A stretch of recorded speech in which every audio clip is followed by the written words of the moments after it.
베드로후서 2장 15절에서 19절에 있는 말씀입니다. 그들이 바른 길을 떠나 미혹되어 부올의 아들 발람의 길을 따르는도다. 그는 불의의 싹을 사랑하다가 자기의 불법으로 말미암아 책망을 받되 말하지 못하는 나귀가 사람의 소리로 말하여 이 선지자의 미친 행동을 저지하였느니라. 이 사람들은 물없는 셈이요 강풍에 밀려가는 안개니 그들을 위하여 캄캄한 어둠이 예비되어 있나니 그들이 허탄한 자랑의 말을 토하며 그릇되게 행하는 사람들에게서 겨우 피한 자들을 음란으로서 육체의 정욕 중에서 유혹하는도다. 그들에게 자유를 준다 하여도 자신들은 멸망의 종들이니 누구든지 진자는 이긴 자의 종이 됨이라. 아멘. 기도합니다.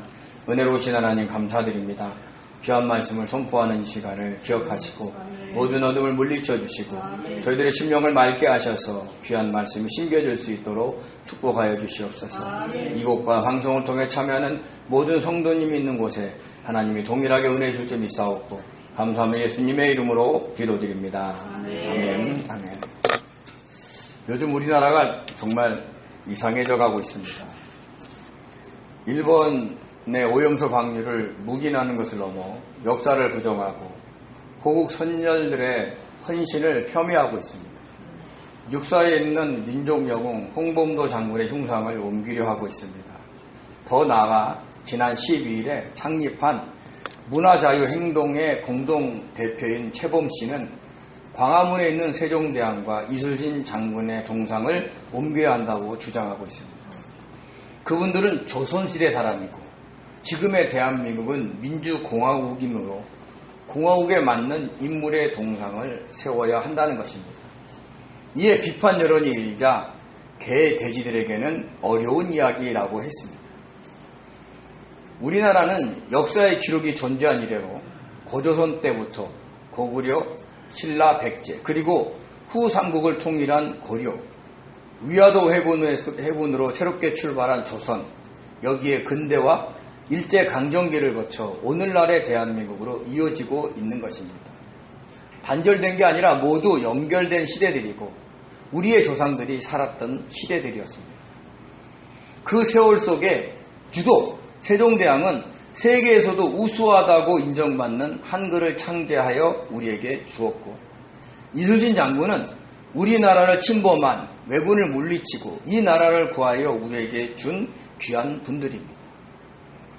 일반 백성들을 사랑하여 헌신한 그분들의 정신을 기리기 위해 세운 동상을 조선시대 사람이라고 옮기자고 하는 겁니다. 어떻게 이런 생각을 할 수 있나라는 생각이 들 정도입니다. 그리고 비판한 사람들을 향해 개, 돼지라고도 합니다. 일반 백성들을 사랑하여 한글을 창제하고 나라를 구한 분들과는 달리 그들은 일반 국민들을 개, 돼지라고 업신여기고 있는 겁니다. 과거에 교육부 정책기획관이었던 나양욱 씨는 기자들과 식사하는 자리에서 민중들은 개, 돼지로 취급된다. 개, 돼지로 먹고 살게만 해주면 된다. 신분제를 공고히 해야 된다라고 말해 무리를 일으키기도 했습니다. 이것은 상류사회 사람들, 즉 돈과 권력을 가지고 있는 사람들이 일반 국민들을 어떻게 보고 있느냐를 알 수 있는 한 단면입니다. 다른 사람을 존중히 여기지 않고 우습게 보는 것이죠. 그러나 우리 주님은 우리에게 다른 사람을 자신보다 낮게 여기라고 하셨습니다. 개, 돼지가 아니라 자신과 같이 사랑해야 할 사람으로 여기라는 것입니다. 그러므로 저와 여러분들은 주님의 말씀에 따라 다른 사람을 나보다 낮게 여기며 사랑해야 합니다. 그리고 나라를 위해, 국민들을 위해 헌신한 조상들의 노력과 희생을 가볍게 여겨서는 안 됩니다. 점점 이상해져가는 이 나라가 정상적으로 회복될 수 있도록 많이 기도해 주시기 바랍니다. 주님은 베드로 사도를 통해 놀라운 영적 원리를 알려주셨습니다. 그것은 주님이 경건한 자는 시험에서 건지시고 불의한 자는 형벌 아래에 두어 심판날까지 지키신다라는 것입니다. 사람은 누구나 인생의 길에서 수많은 어려움을 만나게 됩니다. 원하던 원치 않던 이런 일 저런 일로 인해 겪게 되는 어려움들이 다 있습니다. 견딜 만한 것도 있고 견딜 수 없을 정도로 힘든 것도 있습니다. 이런 어려움들을 우리들은 시험 또는 시련이다라고 합니다. 그런데 경건한 자와 불의한 자의 차이는 이 시험들이 구원의 수단이 되느냐 아니면 형벌의 수단이 되느냐에 달려있다는 것입니다. 경건한 사람들에게는 어떤 시험이라도 그것은 주님께서 구원하여 주시는 수단이 되지만 불의한 자들에게는 어떤 시험이라도 그것은 주님께서 형벌을 내리시는 수단이 되기 때문입니다. 같은 시간, 같은 장소에서 같은 어려움을 겪는다 할지라도 그것이 경건한 자에게는 구원의 수단이 되지만 불의한 자에게는 형벌의 수단이 된다는 것입니다. 근데 안타까운 것은 그 불의한 자들 중에는 거짓 교사들과 같이 주님을 믿는다고 고백하는 성도들도 있다는 것입니다. 즉 불신자들만이 불의한 자들이 아니라 주님을 믿는다고 교회는 다니지만 주님의 뜻대로 살지 않고 자기의 뜻대로 육체를 따라 더러운 정욕 가운데서 행하며 탐욕을 쌓아 살아가는 성도들도 이에 포함이 된다라는 겁니다.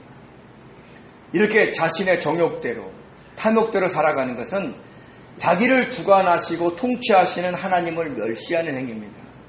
굳이 입으로 하나님을 멸시하지 않아도 행위로 하나님을 멸시하는 겁니다. 그래서 교회 다니는 성도라 할지라도 인생에서 겪게 되는 모든 어려움과 시험이 형벌의 수단이 될 수 있다는 것을 우리는 잊지 마셔야 됩니다. 이런 영적 원리를 모르기 때문에 그들은 당돌하고 자긍하며 살았습니다. 즉 건방을 떨면서 제멋대로 산 것이죠. 또한 주님의 말씀대로 살려고 십자가의 길을 걸음으로 인해서 하나님의 영광 있는 성도들을 비방하기를 두려워하지 않았습니다. 그들보다도 훨씬 더 강력한 힘과 능력을 가진 천사들도 하나님의 영광이 있는 성도들을 비방하지 않는데 말이죠. 그래서 그들은 본래 잡혀죽기 위해 태어난 이성 없는 짐승같이 주님께 형벌을 받았습니다. 어떻게 받았느냐면 그들은 자신을 위해서 십자가에 못 박혀 죽으신 주님의 은혜, 죄인인 자신을 구원하기 위해서 독생자 예수를 죽이신 하나님의 사랑, 자신을 선한 길로 인도하시는 성령의 역사를 알지 못하고 하나님의 영광이 있는 교회와 성도들을 비난함으로 비방함으로 멸망의 길로 가는 형벌을 받은 것입니다. 또 호색과 탐욕으로 멸망 가운데 살아 몸이 망가지는 멸망을 당하고 부당한 방법으로 이득을 취하려다가 오히려 불의한 일을 당하며 형벌을 받았습니다. 무엇보다도 가장 무서운 형벌은 주님이 기다리고 계시는 그 낮 시간 동안에 회개하고 돌아오지 않아서 그래서 자기의 욕심과 욕망들을 즐기며 살아 구원받을 기회를 놓치는 것입니다. 결국 그들은 점과 흠이 많아 주님이 받으시기에 합당하지 않으므로 영원한 불못에 던져지게 될 것입니다.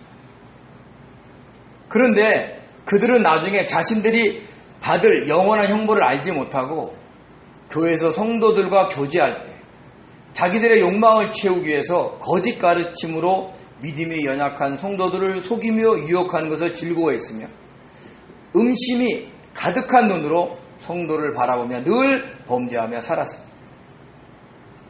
이렇게 그들은 다른 사람들의 영혼을 탐했으며 다른 사람의 몸과 재물을 탐했습니다. 모든 것을 속이고 가지려는 탐욕에 연단된 마음을 가진 저주의 자식이 된 것입니다. 그래도 베드로 사도는 그런 거짓 교사의 대표적인 인물로 구약의 거짓 선지자인 발람을 예로 들었던 겁니다. 우리 베드로후서 2장 15절에서 16절을 같이 읽겠습니다. 그들이 바른 길을 떠나 미혹되어 부올의 아들 발람의 길을 따르는도다. 그는 불의한 싹을 사랑하다가 자기의 불법으로 말미암아 책망을 받되 말하지 못하는 나귀가 사람의 소리로 말하여 이 선지자의 미친 행동을 저지하였느니라. 아멘. 발람은 이스라엘 백성들이 광야의 길을 걸을 때 모압에서 활동했던 이방 선지자였습니다. 이방 선지자였지만 영적 세계를 알고 있어서 천지를 창조하신 하나님의 명령을 따르기도 했었습니다. 그러나 발람은 하나님만을 믿고 신뢰하며 따르지는 않았던 것 같습니다. 이방 선지자였기 때문에 상황에 따라 다른 신들도 섬기며 따랐을 겁니다. 우리나라의 무속신앙을 보면 많은 신들이 등장합니다. 또 그들 신들에게는 각각의 서열이 있습니다. 대표적인 신으로는 남이장군, 최영장군, 산신할매, 아기동자 등이 있고요. 여기에 더하여 각 지역마다 다양한 신들이 있습니다. 훌륭한 조상들 가운데 어떤 사람을 신으로 모시는 것은 그가 나라를 위해 충성을 다했지만 억울하게 죽임을 당함으로 그 원혼을 위로하기 위함이었습니다. 그 대표적인 인물이 남이장군과 최영장군입니다. 두 사람 다 억울하게 죽었습니다. 최영장군은 고려 말의 충신으로 우리가 잘 아는 속담이 있죠. 황금을 보기를 돌같이 하라. 이런 유명한 말을 남긴 정말 청렴결벽한 장군이었지만 요동정보를 하려다가 위화도에서 회군한 이성계의 반란으로 목숨을 잃었습니다.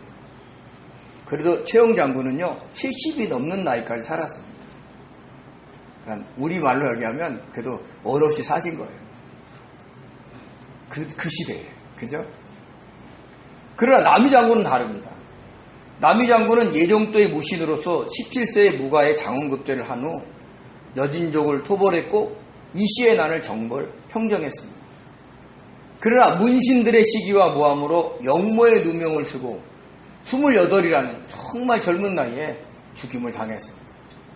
너무 억울하게 죽어 그 한을 달래기 위해 무속신앙에서는 그를 신으로 모셨던 겁니다.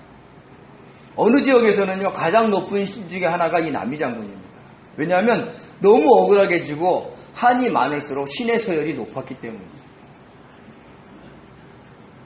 우리 절대 한을 품고 죽으면 안 됩니다. 괜히 이상한 사람들이 모신다고 할 수 있습니다. 특히 남이장군은 살아있을 때 이 잡귀를 쫓는 주력이 있었다고 합니다. 이 주력은요 잡귀를 저주에서 쫓아내는 능력을 의미합니다. 하루는 남이장군이 친구들과 함께 연을 날리고 있었습니다. 근데 어떤 하녀가 광주리에 감을 잔뜩 쌓아 이고 가는데 그 감 위에 요괴가 앉아있는 것을 본 것입니다. 남이장군은 저 감을 먹는 사람은 죽겠구나라는 생각이 들어서 그 하녀를 따라가 그 집으로 들어가니까 정말 그 주인집의 딸이 금방 죽어가고 있었습니다.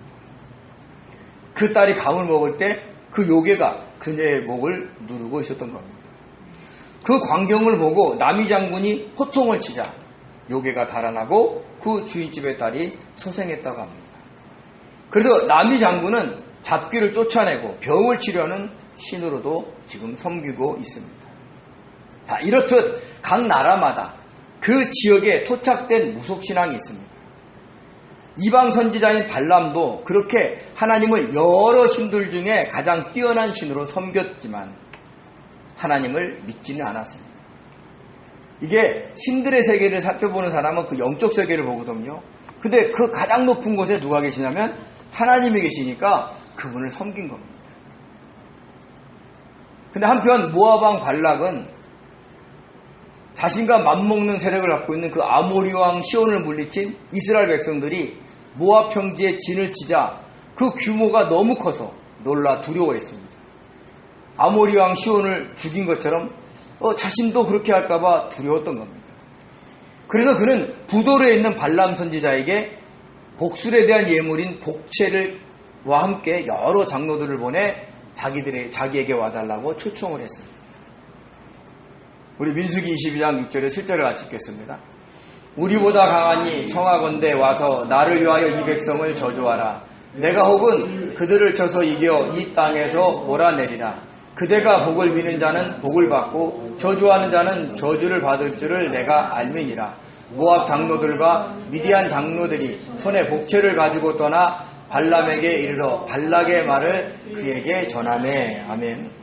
당시 발람 선지자는 그가 복을 빌면 복을 받고 저주하면 저주를 받을 정도로 유명했던 것 같습니다. 모압왕 발락이 이렇게 인정할 정도였으니까요. 그래서 복채와 함께 장로들을 보내 초청을 한 겁니다. 자, 그의 초청을 받은 발람은 여호와 하나님께 물어보고 그분이 말씀하신 대로 하겠다고 하면서 잠깐 쉬라고 하면서 가서 하나님께 기도했습니다. 발람이 하나님께 물어봤을 때 하나님은 그들과 함께 가지도 말고 이스라엘 백성들을 저주하지도 말라라고 단호하게 응답하셨습니다. 우리 22절 같이 읽겠습니다. 하나님이 발람에게 이르시되 너는 그들과 함께 가지도 말고 그 백성을 저주하지도 말라. 그들은 복을 받은 자들이니라. 아멘. 그래도 발람 선지자는 여호와 하나님이 어떤 신인지 알기에 그 복체에 대한 아쉬움을 뒤로한 채 그들의 초청을 거절했습니다. 그러자 모압 왕 발락은 더 높은 고관들과 더 많은 복체를 보내 그를 다시 초청했습니다. 하나님이 한 번 안 된다 하시면 그렇게 해야 하는데 더 많은 사람들과 더 많은 복체를 가지고 오니까 어떻게 돼요? 욕심이 생겨서 하나님께 다시 물어봅니다. 그 하나님이 발람 선지자가 돈에 욕심이 있다는 걸 아시고 그들을 따라가라고 하시면서 내게 이른 말만 준행하라고 단단하게 경고를 하십니다. 우리 10절에 있는 말씀을 같이 봅니다. 밤에 하나님이 발람에게 임하여 이르시되 그 사람이 너를 부르러 왔거든 일어나 함께 가라. 그러나 내가 내게 이르는 말만 준행할지니라. 아멘. 발람 선지자는 하나님이 어떤 말씀을 하실지는 몰라도 일단 모압 왕에게 가라고 하니까 그 돈을 챙길 수 있다는 마음에 들떠 있었습니다. 그래서 자기의 나귀의 안장을 지우고 모압의 고관들을 따라 갔습니다. 사실 하나님은 자신이 가라고 해도 자신의 뜻을 알기에 발람이 가지 않기를 바라셨습니다. 그렇지만 돈의 눈이 먼 발람은 그런 하나님의 뜻을 헤아릴 여유가 없었습니다. 그래서 하나님은 여호와 사자를 보내 그를 죽이려고 하셨던 겁니다. 우리 22절과 23절 같이 읽겠습니다. 그가 감으로 말미암아 하나님이 진노하심으로 여호와의 사자가 그를 막으려고 길에 서니라. 발람은 자기 나귀를 탔고 그의 두 종은 그와 함께 있더니 나귀가 여호와의 사자가 칼을 빼어 손에 들고 길에 선 것을 보고 길에서 벗어나 밭으로 들어간지라. 아멘. 근데 놀랍게도 나귀가 칼을 빼고선 여호와의 사자를 본 것입니다. 그래서 나귀는 자기 주인을 살리려고 그 길에서 벗어나 밭으로 들어갔습니다. 예전 같으면 발람 선지자도 그 여호와의 사자를 보았을 겁니다. 왜냐하면 이방 선지자였기 때문에. 그런데 지금은 돈에 대한 욕심으로 영적 눈이 먼 상태라 그를 보지 못하고 빨리 모압 왕을 만나러 가야 되는데 나귀가 밭으로 들어가니까 나귀만 책망하고 채찍질 했던 겁니다. 채찍질해서 다시 왔어요. 근데 좁은 길에서 더는 피할 수 없게 되자 나귀가 가지 않고 아예 엎드려 버립니다. 그래서 이번에는 화가 잔뜩 난 발람이 자기가 가지고 있는 지팡이로 때립니다. 그때 하나님께서 나귀의 입을 여셨습니다. 28절을 같이 읽겠습니다. 여호와께서 나귀 입을 여시니 발람에게 이르되 내가 당신에게 무엇을 하였기에 나를 이같이 3번 때리느냐. 아멘. 이렇게 나귀가 말을 했어요. 나귀가 말한 것 자체가 놀라운 거 아니에요. 그러면 영적으로 예민한 사람은 하나님의 뜻이 무엇인가를 살피려고 했을 텐데 돈의 눈이 먼 발람은요 빨리 모압 왕에 가지 못한 것만 아쉬워해서 나귀와 싸웁니다. 언쟁합니다. 그러니까 신기한 일이 벌어졌는데 거기엔 아무 관계 없어요. 뭐가 더 우선이에요? 돈이 우선이에요. 이방 선지자들, 무속신앙을 주도하는 무당들 이런 분들의 관심은 오직 돈입니다. 무당들은요 신들을 즐겁게 해야 된다면서 굿을 크게 해야 된다고 돈을 요구해요. 그리고 그 사람이 원하는 것을 다 들어준다고 합니다. 그 사람이 잘못 살아가든 잘 살아가든 아무 관계없어요. 사람을 죽인 살인자든 강도든 아무 관계없어요. 그 사람이 원하는 대로 해주겠다는 거예요. 그게 무속이에요. 그러나 우리는 그렇지 않습니다. 우리는 그 성도가 하나님의 뜻대로 살아가는 것을 더 우선시한다는 것을 아셔야 됩니다.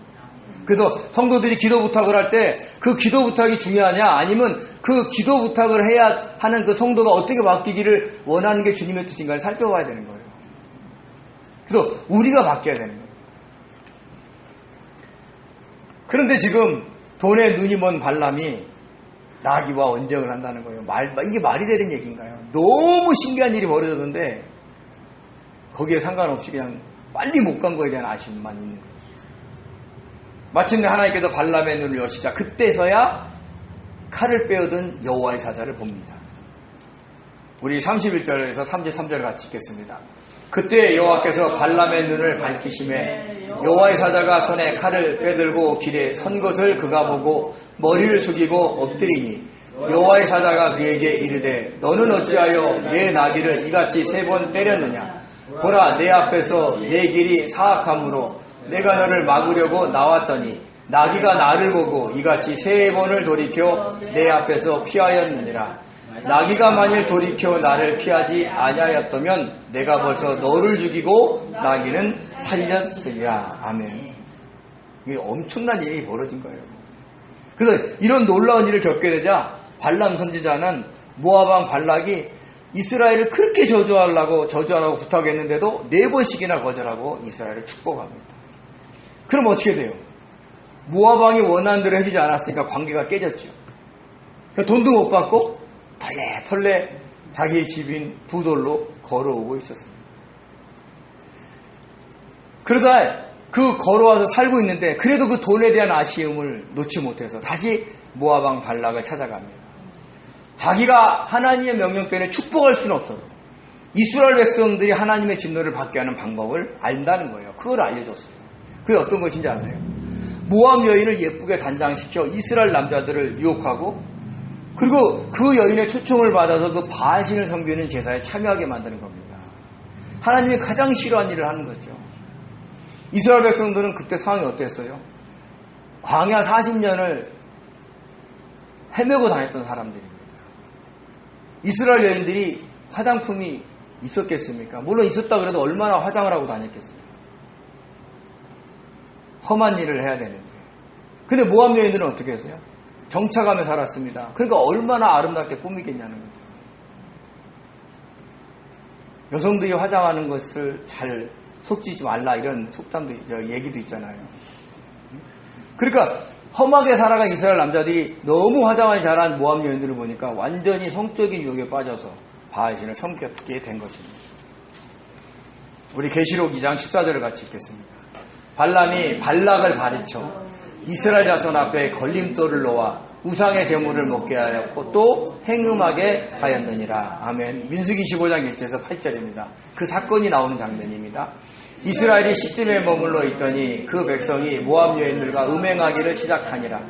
그 여자들이 자기 신들에게 제사할 때에 이스라엘 백성을 청하매 백성이 먹고 그들의 신들에게 절함으로 이스라엘이 바알보올에게 가담한지라.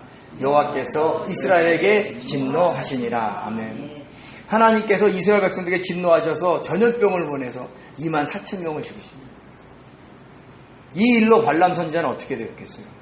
모압 왕으로부터 많은 돈을 받았을 겁니다. 그렇지만 이 사건의 배후에 발람 선지자가 있다는 걸 안 모세는 나중에 미디안을 정복할 때 그 발람 선지자도 함께 죽여버립니다. 우리 민수기 31장 8절에서 18절, 16절을 같이 읽겠습니다. 그 죽인 자 외에 미디안의 5 왕을 죽였으니 미디안의 왕들은 에위와 레겜과 수루와 후루와 레바이며 또 부올의 아들 발람을 칼로 죽였더라. 보라, 이들이 발람의 꾀를 따라 이스라엘 자손을 부올의 사건에서 여호와 앞에 범죄하게 하여 이스라엘 여호와의 회중 가운데 연병이 일어나게 하였느니라. 아멘. 민수기 31장 16절은요 모세가 발람을 죽인 이유에 대해서 설명을 한 겁니다. 돈에 대한 탐욕 때문에 여호와의 사자가 자신을 죽이려고 했던 그 엄청난 일을 가볍게 여기고 이스라엘 백성을 음행과 우상 숭배로 타락시켜 하나님의 진노를 사게 했던 겁니다. 그는 많은 돈을 받았을 거예요. 근데 그 돈을 쓰는 시간은 정말 잠깐이었어요. 결국 얼마 안 지나서 모세에 의해서 죽임을 당했습니다. 참 우리 요즘 보면 돈 많은 사람들이 돈 벌려고도 혈안되는 거 보죠. 얼마나 더 오래 살려고. 안타까운 거예요.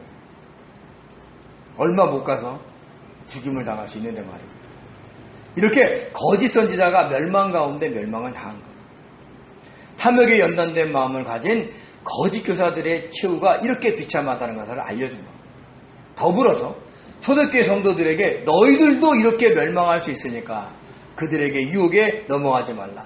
거짓 교사들이 유혹에 넘어가지 말라고 강력하게 경고를 하고 있는 겁니다. 그 거짓 교사들을 겉으로 보기에는요, 뭔가 영적인 지지를 갖고 있는 것처럼 보입니다. 자신들의 교리를 성경 중심으로 기가 막히게 해석도 합니다. 또 그들의 말만 들으면 모든 문제들이 해결되고 이 땅에서 아무 근심 걱정 없이 잘 살 것만 같습니다. 자기 뜻대로 하고 싶은 것을 마음껏 하면서 말이죠. 그래도 성도들이 그들의 유혹에 넘어가지만 결국은 그들은 물 없는 셈이고 광풍에 밀려가는 안개와 같은 존재라고 했습니다. 우리 베드로후서 2장 17절에 있는 말씀을 봅니다. 이 사람들은 물 없는 셈이요 광풍에 밀려가는 안개니 그들을 위하여 캄캄한 어둠이 예비되어 있나니. 아멘. 거짓 교사의 거짓된 가르침에 속아 자신의 영혼을 만족시켜줄 생명수가 있는 줄 알고 따라갔지만 결국에는 어떤 생명수도 얻지 못하고 영혼과 몸만 망가지는 겁니다. 그래서 그들을 물 없는 셈이다라고 한 겁니다. 우리가 어떤 곳에서 샘을 팔 때는 어떤 기대를 하고 있어요? 거기서 생수가 쏟아지는 기대를 하면서 팔지 않겠습니까? 과거 아브라함과 이삭도 물을 찾아 샘을 많이 팠습니다.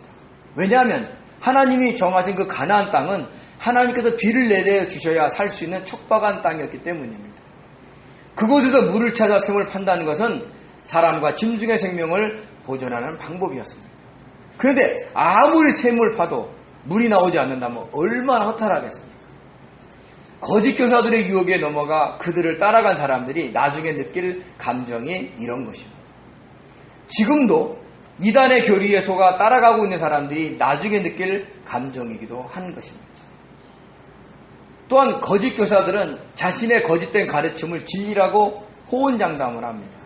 그 길만이 생명의 길이고 구원의 길이라고 합니다. 요즘 이단들은 안상홍 씨의 이름으로 기도해야 한다고 합니다. 자신들의 교리를 따르는 14만 4천 명 안에 들어와야 구원을 받는다고 합니다. 또 어떤 은사자들은 자신들의 교회와 기도원에 들어와야 인생의 모든 문제가 풀리고 병도 낫고 자녀도 잘 되고 구원을 받는다고 장담합니다. 그렇지만 그들은 광풍에 밀려가는 안개와도 같은 존재라는 것을 아셔야 되는 겁니다. 안개가 자욱히 끼면요 정말 앞이 안 보입니다. 그 위세가 정말 대단합니다. 저희가 아주 오래전에 저희 아버지의 고향인 전라남도 고흥을 내려갈 때 순천에 있는 주암댐 부근을 지나간 적이 있습니다. 그때 안개가 너무 잔뜩 껴가지고 정말 이제 한 치 앞도 보이지 않는 거예요. 1m, 2m도 안 보였어요. 그래서 동생 전도사님이 차에 내려서 차 앞에서 뛰고 저는 전도사님 얼굴로 등만 보고 차를 몰았던 기억이 납니다. 그렇게 자욱한 안개는 정말 무섭습니다. 라이트를 켜면 더 안 보여요. 빛이 반사되기 때문에. 그렇지만 광풍이 분다거나 해가 뜨면 어떻습니까? 그 안개는요 금방 사라집니다. 그런 것처럼 거짓 교사들과 이단들은요 뭔가 있는 것처럼 호언장담하지만 얼마 지나지 않아 안개처럼 사라집니다. 재림주라고 영생한다던 통일교의 문선명 씨, 하나님의 교회 안상홍 씨가 죽었습니다. 신천지의 이만희 씨도 곧 죽을 겁니다. 사람이니까. 그러면 그들이 주장하는 교리들이 거짓된 가르침이라는 것이 드러나 안개처럼 사라질 겁니다. 안타깝게도 지금은 그 후계자들이 막 교묘하게 새로운 진리를 유지하고 있기 때문에 사람들이 모이고 있지만 그 교리도 언젠가는 광풍에 밀려가는 안개이기 때문에 사라질 겁니다. 그리고 그들에게는 캄캄한 어둠만이 예비되어 있다는 것을 잊지 마시기 바랍니다. 왜냐하면 사람들을 옳은 길로 인도하는 자는 하늘의 별과 같이 빛날 것이지만 멸망의 길로 인도하는 자는 영원한 어둠에 있다가 영원한 불못에 던져질 것이기 때문입니다. 그러므로 이 땅에서 어떤 새로운 것을 기대하지 마세요. 허랑방탕하게 사는데 몸이 건강할 수 있다? 없습니다. 불의한 일을 이는데 잘 살 수 있다? 편하게 살 수 있다? 아니에요. 마음이 불편해서 편할 수가 없습니다. 자기 뜻대로 하고 싶은 대로 마음껏 하는데 주님이 주시는 평강을 누릴 수 있다? 절대 그렇지 않습니다. 올바른 진리 안에서 하나님의 신성한 성품에 참여하며 경건하게 살아야 주님의 구원을 온전히 이루며 평강 가운데 살 수 있는 겁니다. 다른 길은 없습니다. 오직 예수고 그 예수가 걸어가는 십자가 길을 가야 하는 것을 잊지 마시기 바랍니다. 그러면서 베드로 사도는요 그 거짓 교사들의 실체를 우리들에게 알려주고 있습니다. 우리 베드로후서 2장 18절에서 19절을 같이 읽겠습니다. 그들이 허탄한 자랑의 말을 토하며 그릇되게 행하는 사람들에게서 겨우 피한 자들을 음란으로서 육체의 정욕 중에서 유혹하는도다. 그들에게 자유를 준다 하여도 자신들은 멸망의 종들이니 누구든지 진 자는 이긴 자의 종이 됨이라. 아멘. 거짓 교사들은 경건한 자들을 싫어합니다. 그래서 성도들을 유혹하여 어떻게 하면 넘어뜨리려고, 또 자신과 같이 호색하며 탐심을 채우며 살아가게 하려고 온갖 방법을 다 동원합니다. 요즘 이단들도 어때요? 자기들이 안에 들어오라고 온갖 방법을 다 동원하죠. 막 애기도 봐준다 했다, 막 도와준다 했다. 특히 그들은 허탄한 자랑의 말을 많이 합니다. 허탄한의 마타이 오테스는요, 텅빈, 공허, 무의, 무가치라는 뜻이 있고요. 자랑의 히페론코스는 과도히 부푼, 너무 큰이라는 뜻이 있습니다. 즉 그들은 아무런 가치가 없는 것을 크게 부풀려 말을 한다는 겁니다. 예수를 믿으면 구원을 받는데 자신들의 안에 들어와서 14만 4천 명 안에 들어와야 된다는 거예요. 과도하게 부푸는 거죠. 또한 자신들을 따라오면 이 땅에서도 모든 것이 잘 된다라고 우기고 있습니다. 또한 그릇되게 행한 사람들에게서 겨우 피한 사람들을 음란으로 유혹을 했습니다. 그릇의 헬라어 플라네는요, 방황, 이탈, 미혹, 잘못이라는 뜻이 있고, 음란의 아셀게이아는 방탕, 방종, 호색이라는 뜻이 있습니다. 영적으로 잘못된 가르침에서 겨우 벗어난 사람들을 육체적인 음란으로 방탕하게 만드는 것입니다. 사실 영적 진리를 추구하는 사람들이 의외로 육체의 유혹에 쉽게 넘어갑니다. 왜냐하면 경건하게 산다는 게 정말 아슬한 경계선을 사이를 두고 살아가는 거거든요. 그때 육체의 유혹으로 오면요, 쉽게 넘어가는 경우가 훨씬 더 많습니다. 그래서 늘 깨어 있어야 되는 거예요. 그리고 그들이 그렇게 쉽게 유혹할 수 있는 것은 거짓 교사들이 뭐라고 했냐면 자유하라라고 얘기합니다. 구원파처럼 자신의 구원 날짜만 정확히 안다면 자기의 뜻대로 하고 싶은 대로 다 살고 자유롭게 살아도 된다라고 하는 겁니다. 우리가 전한 진리를 믿으니까 너는 자유해. 설령 너가 방탕하게 살아도 구원받아 편하게 살아 라고 말하는 겁니다. 그러나 거짓 교사들이 주는 자유는요, 주님이 주신 자유는 아니에요. 주님이 주신 자유는요, 진리 안에서 누리는 자유. 우리 요한복음 8장 32절을 같이 읽겠습니다. 진리를 알지니 진리가 너희를 자유롭게 하리라. 아멘. 그런데 놀라운 영적 사실은 그렇게 자유해라, 너희는 정말 뭔가를 누릴 수 있어, 이렇게 얘기하는 거짓 교사들이 이미 멸망의 종들로서 사탄의 종이 되었다라는 사실인 거예요. 왜냐하면 영적 세계에서는요, 진자는 이긴 자의 종이 되기 때문입니다. 우리 요한복음 8장 34절을 같이 읽겠습니다. 예수께서 대답하시되 진실로 진실로 내게 이르노니 죄를 범하는 자마다 죄의 종이니라. 죄에게 졌기 때문에 종이 되는 거예요. 호색하면, 즉 음란하면 음란의 죄의 종이 됩니다. 육체의 안목, 육체의 정욕, 안목의 정욕, 이생의 자랑으로 살면 탐욕의 죄의 종이 됩니다.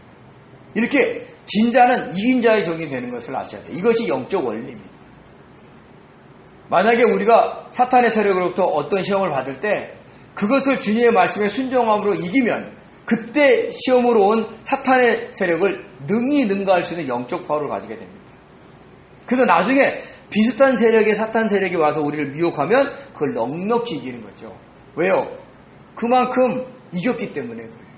그리고 그 사탄의 세력은 진자이기 때문에 우리를 넘어뜨릴 수가 없는 겁니다. 이것이 영적 원리인 거예요. 저와 여러분들이 주님의 말씀에 순종하면서 십자가의 길을 가는 것은 이런 사탄들과의 세력과 끊임없이 싸우는 겁니다. 어떤 단계에서 만난 사탄의 시험을 주님의 말씀에 순종함으로 이기면 그만큼 영적 파워가 생겨 강한 믿음의 용사가 되는 겁니다. 어떤 일로 인해서 막 짜증이 나려고 할 때, 막 감정 조절이 안 돼. 주님께 기도했더니 주님이 그들을 위해서 기도해라, 품어라, 이해해라, 참어라. 그 말씀에 순종했더니 참아지는 거예요. 이해되어 주는 거예요. 그럼 나중에 비슷한 환경이 올 때는 거기에 넘어가지가 않습니다. 이렇게 이기면 진자를 부릴 수 있는 능력이 생기는 것을 잊지 마시기 바랍니다. 그래서 겉으로는 십자가의 길을 가면서 힘없고 연약하고 못나 보이지만 그런 사람들이 영적으로는 다양한 영적 전쟁에서 이김으로 강한 용사가 된다는 것을 잊지 마시기 바랍니다. 십자가의 길, 아무것도 아닌 것 같아요.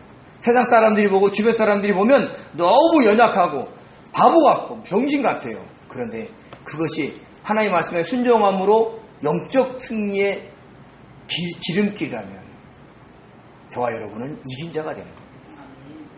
진자는 이긴 자의 종이 되는 이 영적 원리를 잊지 마시기 바랍니다. 그러므로 저와 여러분들은 눈에 보이는 혈과 육에 대한 싸움보다는 보이지 않는 사탄과의 세력과 싸움을 할 줄 알아야 되는 겁니다.